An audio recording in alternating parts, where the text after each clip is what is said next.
Donc les catégories maintenant du haram. Donc là on a vu une règle concernant l'impératif et la négation. On a appris les manières de détecter le haram dans les textes à travers différentes techniques. Il en existe bien évidemment d'autres un peu plus complexes. Maintenant on s'intéresse aux catégories du haram. Première remarque à mettre en évidence, les interdits ne sont pas tous à considérer au même niveau. Je vous ai dit en début de cours, on ne considère pas l'assassinat comme le vol. On ne considère pas le vol comme la consommation de l'usure. On ne considère pas la consommation de l'usure comme la bagarre. On ne considère pas la bagarre comme une insulte. On ne considère pas l'insulte comme le fait de voler un bout de pain. Donc bien évidemment, il y a un niveau. Il y a des niveaux, pardon. Et là, vous allez me poser la question, oui, mais quels sont les différents niveaux que l'on prend en considération pour pouvoir décréter la gravité d'une action ou l'absence de gravité? Ben, vous allez voir que c'est le degré de nocivité. Plus le degré de nocivité est important, plus cela rentre dans les fautes les plus importantes. Moins le degré de nocivité est important, plus cette faute rentre dans ce qu'on appelle en arabe as-sara'ir, les petites fautes. Donc pour déterminer la gravité de l'interdiction, déterminer son degré de nocivité. Et vous savez que pour un grand nombre de fautes en islam, il n'existe pas de texte qui indique est-ce que c'est une grande faute ou est-ce que c'est une petite faute. Il en existe certains. Et pour un grand nombre de fautes, ce qu'on appelle en arabe dhunub ou al-ma'asi, etc., c'est basé sur l'ijtihad, donc sur l'effort d'interprétation des savants, à partir de textes de référence. Par exemple, le prophète alayhi salatu wassalam parle de ce qu'on appelle généralement en français les 7 péchés capitaux. Moi, j'aime pas ce terme technique parce que ça fait référence à une notion chrétienne, les 7 péchés capitaux. Le prophète sallallahu alayhi wa sallam, il a dit « Ijtanibu sab'a al-mubiqat ». As-sab'a, les 7 al-mubiqat destructrices. Et le prophète sallallahu alayhi wa sallam parle par exemple de la consommation des biens de l'orphelin, le fait également de la sorcellerie, le meurtre, etc. Donc on voit que les 7 fautes qui ont été mentionnées, la nocivité est intense. D'accord? Prenez en garde cela. Bismillah, regardez bien. Et il existe par la suite 2 grandes catégories du haram. Là, c'est une classification technique. Vous avez la première catégorie qu'on appelle al-haram li dhatihi. Al-haram, vous avez compris, al-dhat, c'est l'individu, la chose, la réalité d'une notion. D'accord? Donc, al-haram li dhatihi, c'est qu'il est interdit, cette action est interdite en soi. Elle-même est interdite. D'accord? Donc, l'interdit par essence. Et vous avez al-haram li ghayrihi. C'est une action qui est interdite, non pas à cause d'elle, mais à cause de la conséquence de cette action-là. Comme si, par exemple, vous avez, pour donner une image précise, vous avez un cercle avec un point à l'intérieur. Ce cercle-là, vous allez trouver des rayons, d'accord? Des rayons comme ça. Le point, c'est ce qui est véritablement interdit. C'est ce qu'on appelle al-haram li dhatihi. D'accord? Tous les rayons qui vont conduire à cette action-là, ce sont al-haram li ghayrihi. Donc il y a une interdiction que la législation a voulu considérer comme interdiction. C'est réellement interdit parce qu'il y a le préjudice tellement important que la législation a voulu l'interdire et vous avez des actions qui conduisent à l'interdit. Et donc ce qui conduit à l'interdit est beaucoup moins grave que qu'est-ce qui est interdit par essence. Vous voyez la distinction entre les deux, c'est clair ou pas trop? Ça va? Ça va, c'est clair? Allah yabarak fikum. Vous allez voir que je vais donner des exemples pour que ce soit encore davantage plus clair. Donc, al-haram li dhatihi, l'interdit par essence, ou al-haram li ghayrihi, l'interdit pour autre. Donc, on commence par al-haram li dhatihi. Très bien, bismillah, regardez bien. C'est l'ensemble des actions interdites pour leur nocivité totale ou prédominante. Comprenez ici avec des pourcentages, hein, de 51% à 100%, c'est le haram li dhatihi. La législation musulmane ne regarde pas, barakallahu fikum, la nocivité totale d'une action pour l'interdire. Comment on le sait? Le Coran le mentionne. Hein. C'est extrêmement clair dans le Coran. La mentalité coranique, la réalité coranique et le pragmatisme coranique, c'est de quoi? C'est de dire tout simplement qu'il y a des actions sur terre qui sont nocives. Ces actions nocives, elles comportent en elles une part de bénéfice. Mais vous avez 25% de bénéfice et vous avez 75% de nocivité. La raison, je ne parle même pas du caractère religieux ici, la raison, c'est de l'interdire pour le bien de l'individu, pour le bien de la famille, pour le bien des sociétés, pour le bien du monde. Et qu'est-ce que le Coran dit concernant le vin et les jeux de hasard? Il dit exactement cela. Dans Sourate Al-Baqarah, qu'est-ce que Dieu dit? وَيَسْأَلُونَكَ عَنِ الْخَمْرِ وَالْمَيْسِرِ. Et il t'interroge au sujet du vin et le maïsir des jeux de hasard. قُلْ فِيهِمَا إِثْمٌ كَبِيرٌ. Il y a dans ces dernières, donc le vin et le jeu de hasard, une énorme faute. Donc comprenez ici une nocivité importante. وَمَنَافِعُ لِلنَّاسِ. Et il y a également des bénéfices pour les gens. وَإِثْمُهُمَا أَكْبَرُ مِنْ نَفْعِهِمَا. Mais la faute que contient ces deux éléments est plus importante que leurs bénéfices. Voilà la mentalité coranique pour pouvoir interdire. Tous les interdits que vous avez retrouvés dans l'islam, quand l'interdit est avéré, c'est-à-dire que ce n'est pas du makruh, c'est vraiment du haram, c'est parce que la nocivité est soit totale, soit elle est prédominante. Tout, hein. Franchement, l'une des études les plus passionnantes qu'un musulman peut faire, c'est de prendre tous les interdits et essayer de comprendre sociologiquement quels sont les impacts de ces méfaits au sein d'une société. Wallah, c'est très passionnant. Tu prends la question de l'alcool. Est-ce que l'alcool actuellement considère que c'est un bien pour les sociétés ou bien c'est la mère de tous les vices? Vous avez deux courants. Le courant réaliste, pragmatique qui dit que c'est une calamité. Et d'un autre côté, vous avez le courant qui est appuyé par les lobbies. On est épicurien, on veut en profiter au maximum. Hein, d'accord? Pourquoi? Parce que derrière, bien évidemment, vous avez les lobbies, vous avez les grandes usines, vous avez les grandes entreprises qui incitent en jouant un petit peu avec les textes à l'image d'Iblis. Hein, je vous avais dit la dernière fois, Iblis, sa principale fonction, c'est d'embellir la réalité. D'accord? Tu ne vas pas boire un liquide ou une boisson qui risque d'altérer ta perception, te rendre dépendant, fracturer la société, fracturer ta famille et également te pousser à peut-être au suicide ou bien à la séparation de tes proches ou bien à avoir certaines maladies. On ne va pas dire ça. Ah, bien évidemment, si tu as la carte en face de toi et tu vas retrouver tous ces qualificatifs, tu n'as pas envie de boire cette boisson-là, bien évidemment. On va te dire non, prends un petit digestif. Prends une petite boisson énergisante, d'accord? Donc, on joue avec les mots pour faire oublier volontairement la réalité du méfait de ces actions-là. Pourquoi? Pour dégager un bénéfice basé sur ton ignorance. C'est comme ça que ça fonctionne malheureusement. Et tu prends également la question de l'usure. On ne va pas dire maintenant l'usure. On ne va pas dire la consommation des biens des pauvres pour continuer à appauvrir et pousser à la paupérisation les plus pauvres de la planète et continuer à enrichir les plus importants de la planète. Non, on va dire que c'est les intérêts. Je te prête de l'argent, bien évidemment, je dois en dégager un intérêt. D'accord? Il y a toujours cette idée-là. Il y a toujours, barakallah, fikum, cette idée-là. D'accord? Donc tu prends toutes les actions, la fornication, l'association, la consommation du vin, le meurtre. Bon, le meurtre, alhamdoulilah, rabbil alamin, on le retrouve partout. Quoique maintenant, on va jouer un petit peu avec les termes. Hein. D'accord? Sur la question également de l'avortement, on joue un petit peu avec les termes. Actuellement, je ne sais pas si vous vous intéressez au débat politique, vous allez retrouver la question de la loi sur la fin de vie. D'accord? Et vous savez qui sont derrière? Quels sont les lobbies qui sont derrière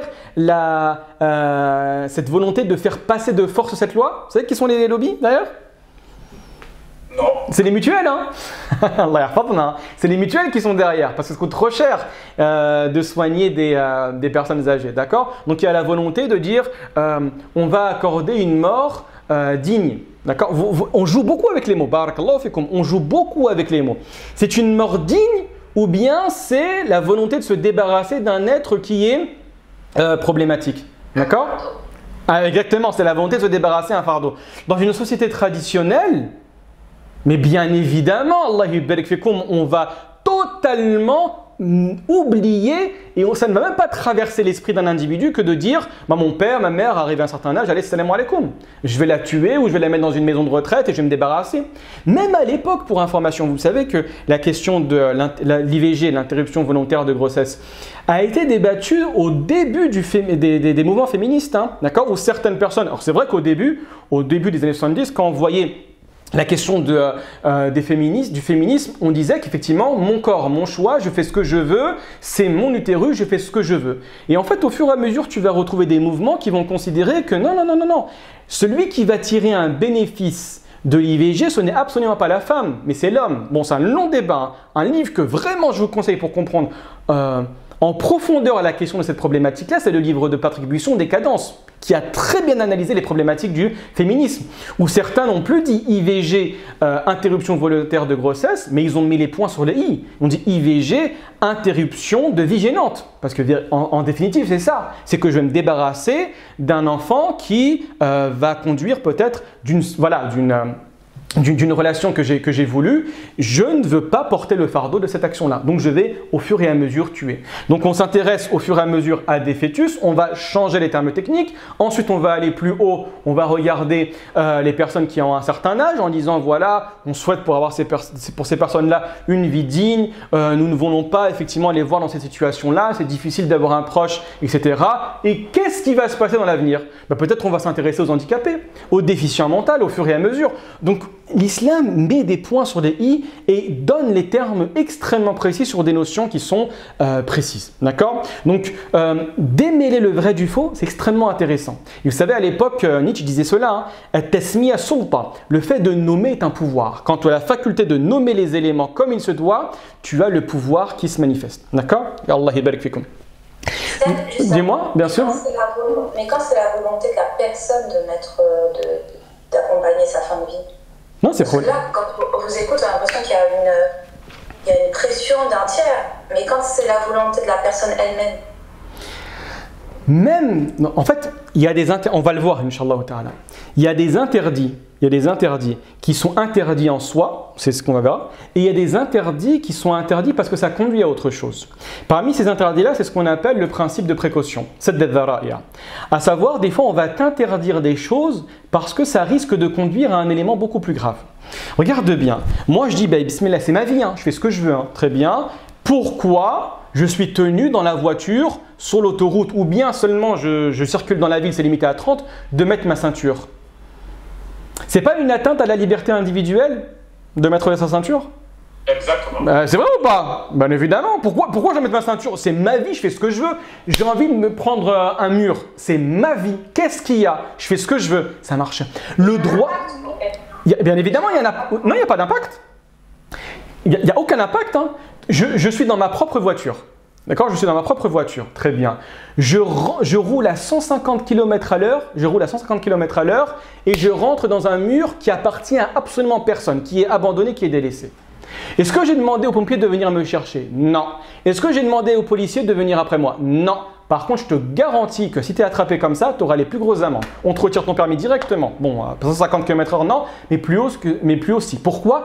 Parce que le droit ne fonctionne pas comme ça. C'est-à-dire que le droit, des fois, il va venir, il va protéger des personnes qui n'ont pas la bonne vision sur la réalité.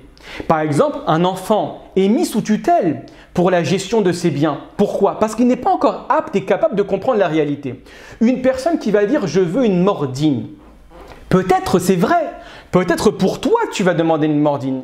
Mais regarde bien, tu vas être la pièce ou tu vas être l'élément qui par la suite va être le justificatif d'autres personnes qui voudront se débarrasser de leurs parents en disant « regarde papa, sois comme lui, regarde lui il a une mort digne, masha'Allah, il est parti bien, il avait encore un petit peu sa tête, fais comme lui ». Et le papa est perdu parce qu'il est arrivé à un certain âge où la maman est perdue. Alors que l'intérêt des enfants, c'est quoi? C'est de se débarrasser ou de précipiter le partage de l'héritage. Vous voyez ce que je veux dire ou pas? L'islam a mis… Exact. Alors là, il y a l'idée de haram li ghayrihi, bien évidemment, mais également le meurtre, c'est haram li dhatihi. L'islam a interdit toutes les catégories de meurtre. Toutes les catégories de meurtre. Le meurtre, alors l'avortement, bon, il y a un long débat sur le temps. Et il y a un long débat également sur la problématique médicale. D'accord? Ça, c'est un long débat. Franchement, il faut voir dans les détails. D'accord? Si c'est moins de 120 jours, il y a des possibilités, bien évidemment. La deuxième des choses, l'islam a interdit le suicide.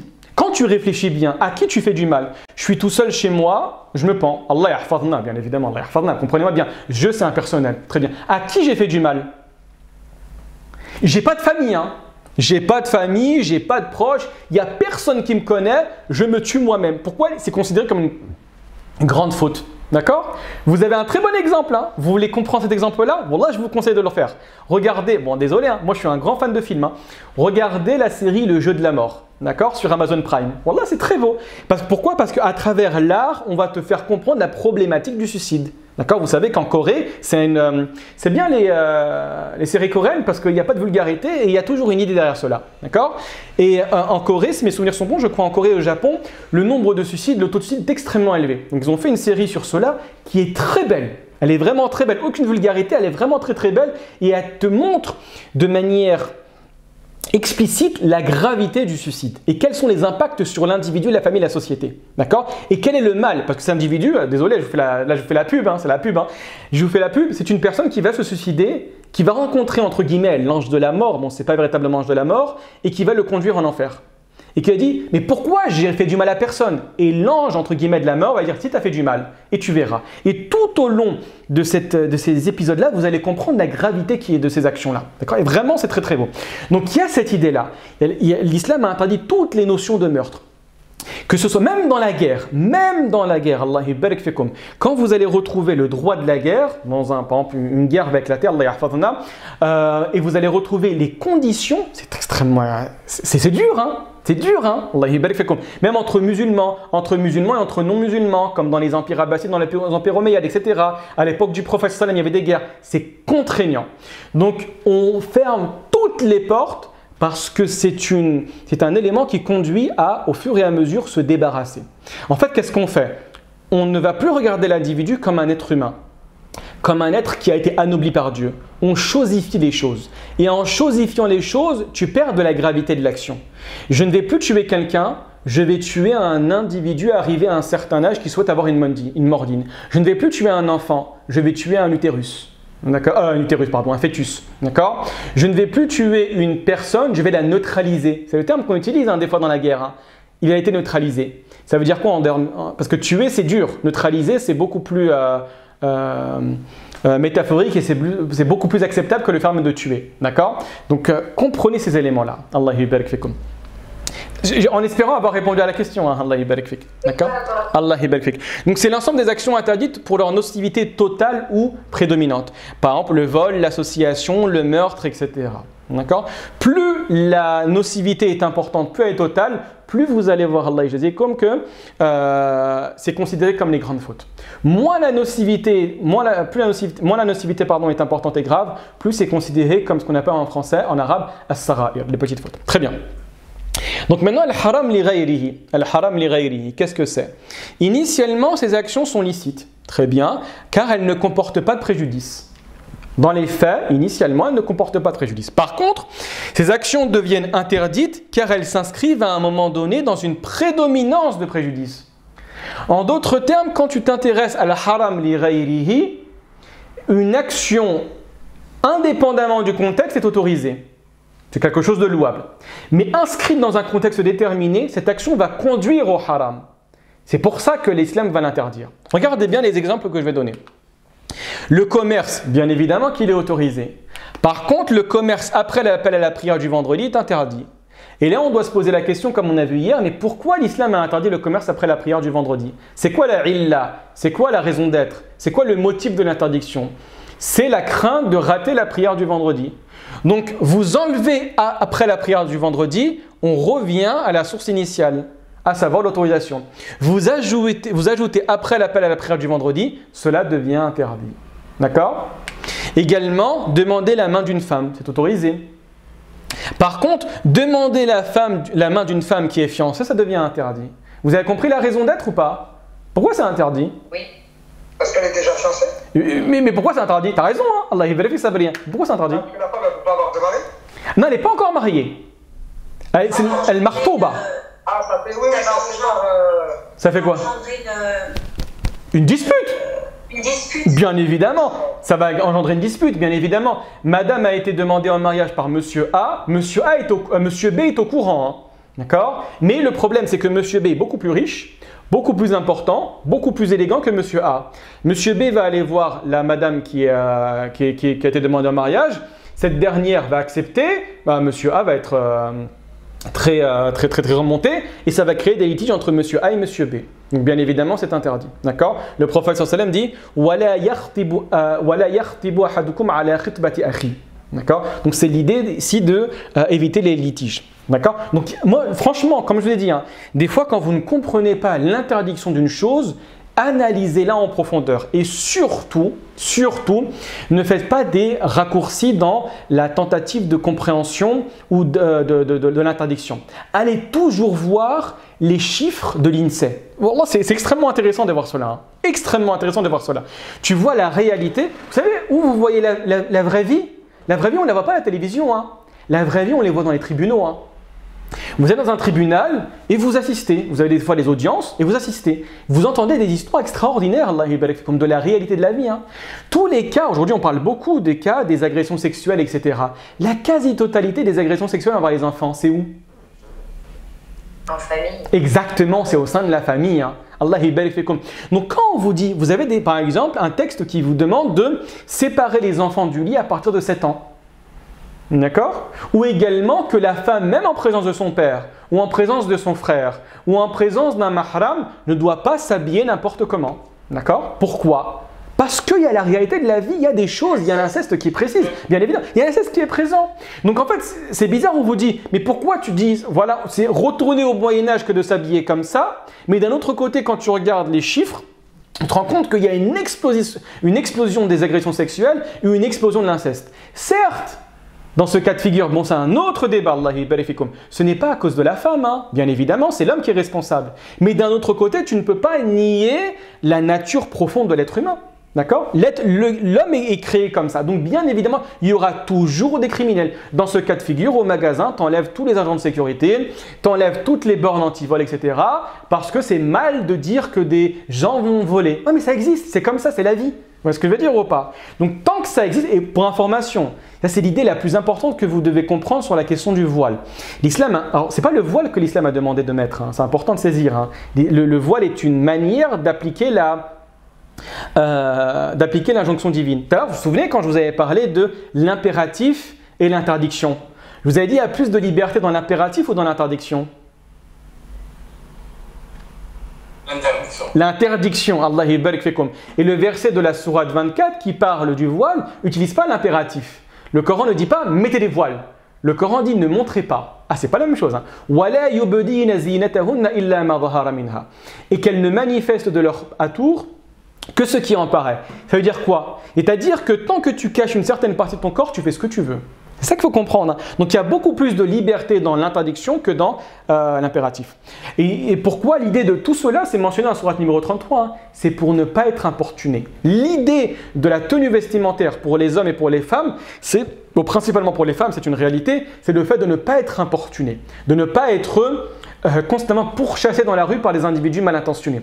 Vous lisez la sourate numéro 33 qui parle de cela avec ce qu'on appelle dans le Coran les murjifouna fil Médine, ceux qui vont créer des troubles, des dissensions à l'intérieur de Médine, c'était ces personnes-là qui s'attaquaient à des femmes parce qu'ils pensaient qu'elles n'étaient pas mariées ou qu'ils pensaient qu'elles étaient libres de toute attache, etc. D'accord? Donc le Coran a demandé l'imposition, a imposé une tenue vestimentaire précise en ne manifestant pas certaines parties. Pourquoi? Pour éviter le fait d'être importuné. Si dans l'éventualité, et ce sera impossible, hein, il n'y a plus de femmes qui se fait importuner dans la rue parce que tout le monde est bien éduqué, on parlera d'autre chose. Mais c'est quelque chose qui n'arrivera jamais. D'accord? Allah barik fikum. Ça, dis-moi. Pardon. Mais là aussi, celles qui sont importunées, c'est celles qui portent le voile. Mais c'est très bien. C'est la raison pour c'est la raison pour laquelle en 2005, je crois qu'il y avait il y a eu des attentats à Londres, je crois. D'accord? Et donc après ces attentats à Londres, il y a certaines personnes qui se sont dirigées vers des femmes musulmanes parce que ça a été un indicateur d'islamité. Et vous avez des recherches qui ont été faites. Hein. Si mes souvenirs sont bons, c'était en Égypte, à Al-Azhar, en disant que maintenant, dans ce cas de figure précis et de manière partielle, est-ce qu'il est possible de la femme de retirer son voile pour ne pas se faire agresser? Tu vois l'idée en fait, elle est où? Et c'est vrai, hein, les chiffres, les chiffres. Exactement, c'est comme aujourd'hui. Le fait, c'est pas attirer l'attention sur soi. Exactement. D'où l'importance, en fait, bon, ça on le verra beaucoup plus tard et c'est un petit peu technique. Je ne vais pas en parler très rapidement comme ça, mais l'idée en fait de, bon, c'est un petit peu technique ce que je vais dire. Hein, faites très attention. Si vous n'avez pas compris, posez-moi la question. Allah barik fikum. C'est l'idée en fait de, j'ai peur de le dire comme ça parce que je pense que ça va pas être très bien compris. On a vu très rapidement qu'en islam, ce qu'on prend en considération, c'est que l'islam est une religion qui est universelle. D'accord ? Et je vous avais parlé de la dernière fois, le fait que l'islam est une religion universelle, c'est une religion qui vient avec des principes, avec des lignes directrices. Et qu'en aucun cas on prend de l'islam une application totale et absolue dans un temps déterminé pour la reproduire dans un temps et dans un contexte qui est différent. D'accord ? Ça, il faut le comprendre comme ça. Donc, est-ce qu'on va arriver aujourd'hui en France à mettre en place un islam français? Faites attention à ce que ça veut dire un islam français. Ça ne veut pas dire un islam où tu vas dévoyer, un islam dévoyé, un islam où tu vas déroger à la règle, un islam où tu vas autoriser des choses qui sont totalement interdites. Non, non, non, non, non. Tu prends, une fois peut-être j'avais fait l'explication pour comprendre convenablement à quoi ça fait référence. Dire avoir un islam où tu respectes tout, où tu ne changes absolument rien, mais en concordance avec les usages, les us et les coutumes en France. Laissez-moi vous donner un exemple. Vous avez tous déjà utilisé de la pâte à modeler Plaido. D'accord ? La pâte à modeler, qu'est-ce qui est bien dans celle-là? C'est que vous avez par exemple, regardez bien, vous avez cette forme-là. D'accord ? Cette forme-là, c'est approximativement un rectangle. Vous la voyez très bien. Et là, vous avez une autre forme, allez, bismillah. C'est une forme, non, je vais prendre. Voilà, cette forme-là qui est beaucoup plus complexe que la première. Vous la voyez ou pas? D'accord? Vous avez deux formes qui sont différentes. Très bien. L'islam, c'est quoi? Imaginez que ceci représente un pays. On va dire, allez, bismillah, n'importe quel pays, on va dire la Russie. D'accord? C'est la Russie. Là, vous avez un autre pays, on va dire qui est la France. D'accord? En termes de forme, c'est différent. Vous êtes d'accord avec moi ou pas? Totalement différent ces deux formes-là. Très bien. L'islam, c'est quoi? L'islam, c'est approximativement, dans sa manière de comprendre les choses, c'est une pâte à modeler.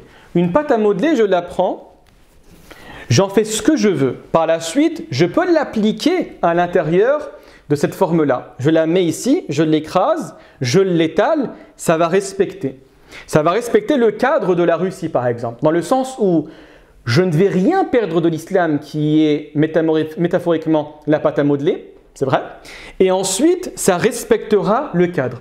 Donc, ni je vais déroger à la règle de me séparer de certaines notions islamiques, ni je vais venir et je vais trahir les us et les coutumes russes. Et vous savez que l'une des 5 règles les plus importantes dans l'islam, c'est la aadatu muhakkama. L'usage fait force de loi. Ça, il faut le savoir. Très bien. Mais imaginez maintenant que ce pays-là, cette manière-là, c'est l'Arabie Saoudite. L'islam est né au Hijaz, à la Mecque et Médine et Taïf. Il a vécu là-bas. Très bien. Comment on doit comprendre l'islam? L'islam est comme ceci. Imaginez que c'est l'Arabie Saoudite. Vous allez prendre l'islam de l'Arabie Saoudite. Qu'est-ce que vous allez prendre de l'islam de l'Arabie Saoudite? Seulement ce dont vous avez besoin. C'est-à-dire, en d'autres termes, vous allez reprendre la pâte à modeler, la mettre dans votre main, vous allez l'extraire de cette entité-là et vous allez la réappliquer ici. En la réappliquant ici, je vais modeler pour que tout cela, que cette pâte à modeler aille sur l'ensemble de cet objet-là. Est-ce que j'ai trahi en supprimant des parties de la pâte à modeler? Ou j'ai tout pris avec moi? Non, j'ai tout pris. J'ai tout pris, Allah yubarik fikum. Sauf que j'ai remodelé. Qu'est-ce que ça va faire du coup? Ça va faire tout simplement que j'aurai l'essence de l'islam, j'aurai la base de l'islam, j'aurai tous les commandements de l'islam, sauf que je vais les appliquer de manière différente. Est-ce que c'est une trahison? Absolument pas. La dernière fois, je vous avais parlé de l'imam Shafi'i, qui, lorsqu'il a changé, il était au Yémen, ensuite il est parti en Irak, il était au Hijaz, et à la fin il est parti en Égypte. Il est revenu sur absolument tous ses avis. Tous ses avis, au point où on vous dit qu'il est revenu sur tous ses avis à l'exception de 10-15 avis. Et on vous dit que l'imam Shafi'i avant sa mort, que celui qui me transmet une parole de moi sur mon ancien avis, je ne le pardonne pas. D'accord? Pourquoi? Parce que le contexte a changé. D'accord? Donc qu'est-ce qu'il a fait l'imam Shafi'i? Il connaissait les règles, il connaissait les fondements, sauf qu'il les a appliqués en fonction des différentes contrées. D'accord? Donc c'est ça en fait l'idée, c'est de prendre la pâte à modeler. Nous c'est ça, hein. L'objectif le plus important pour la communauté musulmane actuellement en France, c'est de faire ça. C'est de prendre l'islam dans ses textes sous forme de pâte à modeler, comprendre ce qui relève de la pâte à modeler et ce qui ne relève pas de la pâte à modeler, et ensuite le réappliquer sur la carte de la France. Ça ne veut pas dire islamiser la France, hein. Il y a des personnes qui vont faire des raccourcis, c'est absolument pas ça, ça ne nous intéresse pas. D'accord? Mais c'est l'idée en fait de respecter. Imaginez maintenant que ce que vous allez prendre de l'islam, par exemple au Hijaz, à l'époque du prophète sallam, c'est pas de la pâte à modeler, mais ça va être une structure rigide, dure. et tu fais un copier-coller. Tu vas tirer cette patte-là, cet élément-là, et tu vas l'appliquer sur la carte de la France. Il y a forcément des passages, des endroits où ça va sortir du cadre, et d'un autre côté, il y aura des espaces vides. Là, tu vas trahir. Et là, tu vas impliquer une vision de l'islam qui va créer des frictions. Je vous donne un exemple tout simple. Moi, personnellement, c'est mon avis sur la question, et je pense qu'il y a beaucoup de musulmans. Même il y a des mamans qui sont venues me voir en disant que ma fille, moi, j'accepte pas qu'elle fasse ça. Alors qu'elle portait le voile. La question de la abaya en France. Pensez que la abaya, c'est islamique ou c'est une tradition arabe? C'est une tradition. Bien évidemment, Allah barik fait comment? Mais c'est une tradition purement arabe. Ça n'a absolument rien à voir avec l'islam. Vous voyez ce que je veux dire ou pas? Et de vous à moi, moi je comprends. Je comprends tout à fait que des personnes qui n'ont jamais vu ça, tout d'un coup voient une femme arriver en abaya. Ce qui n'est pas connu fait peur. Et le pire, c'est quoi? C'est qu'en fait, tu vas dire indirectement que c'est ça l'islam et tu es obligé d'accepter. Et si tu n'acceptes pas ceci, tu es raciste. Non, je suis désolé. Pourquoi? On va dans des pays, par exemple, où je suis originaire, d'accord? On va dire le Maroc ou la Tunisie, etc. Et tu vois des personnes qui arrivent avec une mentalité qui est différente. Tu vas pas les accepter aussi, hein? Tu vas en Arabie, d'accord? Et tu vas faire des choses qui sont acceptées en France et qui islamiquement ne posent aucun problème. Et tu vas les faire là-bas. Les gens vont te regarder d'un mauvais œil, hein? D'accord? Pourquoi? Ce n'est absolument pas religieux, ça relève de l'usage, ça relève des us et des coutumes. D'accord? Donc qu'est-ce qu'il faut faire sur la question par exemple du voile? C'est une question, wallah, elle est très facile à comprendre, elle est très facile à appliquer, mais après c'est une question de volonté. C'est quoi? Si tu prends ce que demandent les fuqaha en termes de respect d'habillement. C'est quoi? C'est le vêtement, islamiquement, doit avoir une certaine éthique. C'est quoi l'éthique du vêtement? C'est le fait qu'il soit relativement large. Ça veut dire quoi un vêtement large? Qui ne moule pas le corps. Là, je parle pour l'homme et pour la femme. Hein. Très bien. Qui ne soit pas transparent, bien évidemment. Le principe du vêtement, c'est de cacher. D'accord? Également, qui ne soit pas source de convoitise. Dans le sens qui va exciter le sexe opposé. D'accord? Cette idée-là. Également, c'est quelque chose qu'on oublie beaucoup. Mais l'idée d'élégance. Vous êtes d'accord? Le prophète, alayhi salatu wa salam, un jour a parlé. Même Aïcha, un jour, a vu que le prophète, sallam, avant de sortir, prenait soin de lui. Vous voyez ce que je veux dire ou pas? Une fois, un homme également n'a pas compris la signification de l'orgueil. Et le professeur m'a rectifié le tir en disant « Inna Allah jamilun yuhibbul jamal ». Certes, Dieu est beau, il aime la beauté. Donc il y a l'idée d'élégance. C'est pas parce que tu es musulman que tu dois t'habiller n'importe comment, que tu dois sentir mauvais, que tu dois avoir des habits tout froissés. Non, il y a l'idée d'élégance, l'idée de beauté. Mais l'idée de beauté n'est pas, n'est pas universelle. Dans le sens, il y a l'idée qui est universelle, mais il y a les manifestations de la beauté qui sont différentes. Vous êtes d'accord avec moi sur ce point-là? J'espère ne pas me tromper. Oui. C'est vrai ou pas? Il y a des choses qu'on trouve beaux en France, qu'on ne trouve pas beaux en Iran. Il y a des choses en Iran qui sont très belles, et il y a des choses qu'on ne trouve pas belles en France, etc. D'accord? Donc il y a cette idée-là. Donc qu'est-ce que tu dois faire? Tu dois prendre tous les critères, d'accord, du vêtement, et tu l'appliques à la mentalité française. Et ça, c'est beau. Wallah al-azim, ça c'est beau. On te demande, allez, parce que l'homme c'est beaucoup moins polémique que la femme. On va te demander pour l'homme, très bien, un habit qui respecte les codes, c'est-à-dire c'est pas un habit où il y a l'idée d'orgueil, il y a l'idée de vantardise, il y a l'idée de célébration d'un certain culte, etc. Très bien. Qui cache certaines parties, très bien. Qui est élégant, très bien. Très bien, bismillah. La vérité, de vous à moi, de la vérité. Tu respectes plus qui? Une personne qui vient avec un beau costume, 3 pièces, bien parfumé, beau, élégant, mashallah, ou une personne qui vient avec un camis froissé avec une tache d'huile. La vérité, vous respectez plus qui?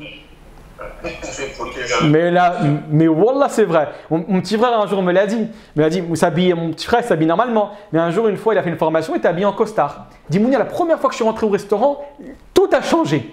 Oh monsieur, venez, il y a une place, etc. Mais c'est une vérité. Donc pourquoi se mentir des fois? D'accord? Pourquoi se mentir? Des fois, il faut être réaliste, il faut être pragmatique, il faut dire les vérités. Et ce que je dis pour l'homme est valable pour la femme. On n'a pas le droit de léser la femme en disant il faut que tu t'habilles n'importe comment, avec un voile extrêmement large, tout noir. Non, il n'y a rien islamiquement. Et là, tu peux chercher de midi, de toute la journée, ce que tu veux. Il n'y a pas de texte. Il y a des éléments. Souvenez-vous la dernière fois, qu'est-ce qu'on a dit? Tout est autorisé jusqu'à preuve du contraire. Donc tu peux tout faire dans un cadre qui est déterminé. C'est la raison pour laquelle, et c'est quelque chose malheureusement qui est trop faible, c'est le fait qu'il faut davantage de femmes qui participent à la production du droit. Regardez quand je présente les savants. Vous m'avez déjà entendu présenter une femme savante? Non. Malheureusement, hein, d'accord, il n'y en a pas. Hein. Alors que l'imam al-Zahabi, pour information, vous savez, vous avez des livres qu'on appelle Kutub al-Rijal. Kutub al-Rijal, ce sont les livres qui font la narration et la présentation de tous les savants du hadith, d'accord, les narrateurs. Et à la fin de son livre, si je me souviens, non, c'est pas... J'ai oublié le nom de son livre, je suis désolé, je suis vraiment désolé, c'est un livre en plus prenant al-Azim connu, Tadhkiratul Huffaz, voilà, Tadhkiratul Huffaz, où il va dire à la fin que dans tous les narrateurs du hadith, on ne connaît qu'une femme qui est faible. Il y a une narration du hadith. Tous les menteurs, toutes les personnes à la mauvaise mémoire, toutes les problématiques dans le hadith, ce sont des narrateurs masculins. D'accord? Donc il y a cette volonté qu'on doit mettre en avant. Parce que, regardez bien, moi je vous ai donné les critères, hein. Les critères par exemple de l'habillement. Mais ensuite vous devez avoir une personne qui va avoir un certain goût, un goût pour le style, un goût pour l'élégance, un goût pour une touche féminine. Vous voyez ce que je veux dire ou pas? Et qui va transcrire, qui va transposer cette réalité par exemple, en dessin d'une belle robe, d'accord? Ou d'un beau vêtement qui respecte l'éthique musulmane. C'est ça qu'on demande. Et je vous garantis que vous serez beaucoup plus respecté, où il y aura beaucoup moins d'agressions, il y aura beaucoup plus d'échanges que de venir avec une copie d'un style vestimentaire qui n'est absolument pas français. Qu'on le veuille ou qu'on ne le veuille pas, c'est la réalité. Et regardez bien, je terminerai sur ça parce qu'il faut vraiment qu'on avance. Le prophète, alayhi salatu wa salam, quand il était à la Mecque, il s'habillait de manière différente ou il s'habillait selon la manière de son peuple? Selon la manière de son peuple. Selon la manière de son peuple, Allah barik fikum, au point où quand les individus étrangers venaient, il disait « Ayyukum Muhammad » lequel d'entre vous est Mohammed, hein?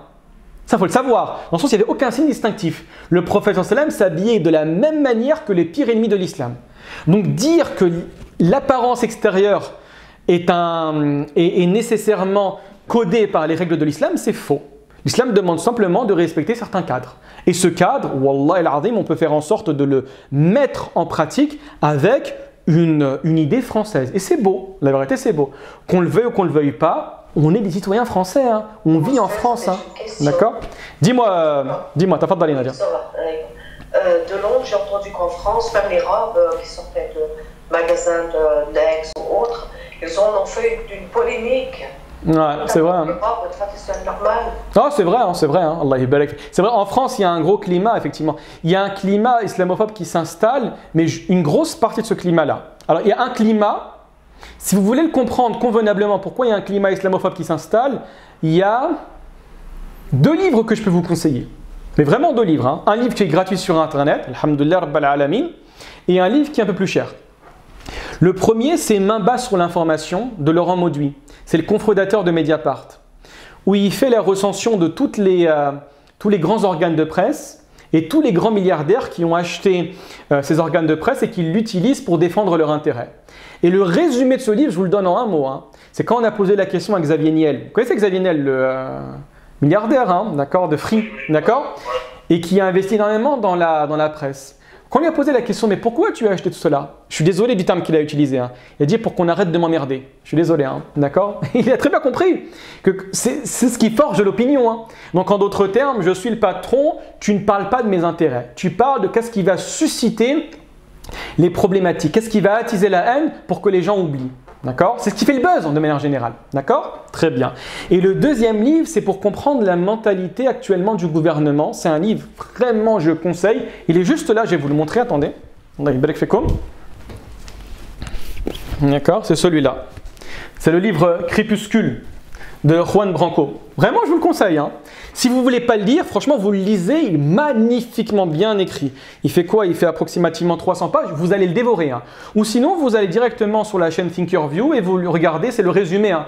Le résumé de son interview, de son livre, pardon, dans une interview, c'est quasiment la même chose, où il présente ce qu'il appelle le petit Paris, le Gotha parisien, où vous allez retrouver la bourgeoisie qui se démène, hein, pour garder ses privilèges. Et il explique la mentalité de la bourgeoisie, la volonté de ne pas céder le pouvoir en créant des troubles au sein de la société française.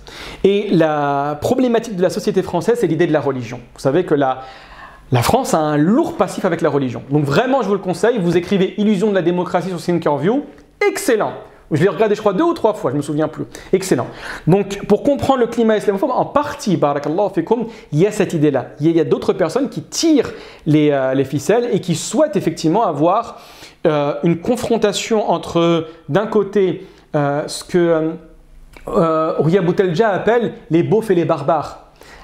Pour information, elle a écrit un livre que j'ai également à la maison, je ne sais pas où il est. Je crois qu'il est là. Alhamdoulilah, c'est celui-là.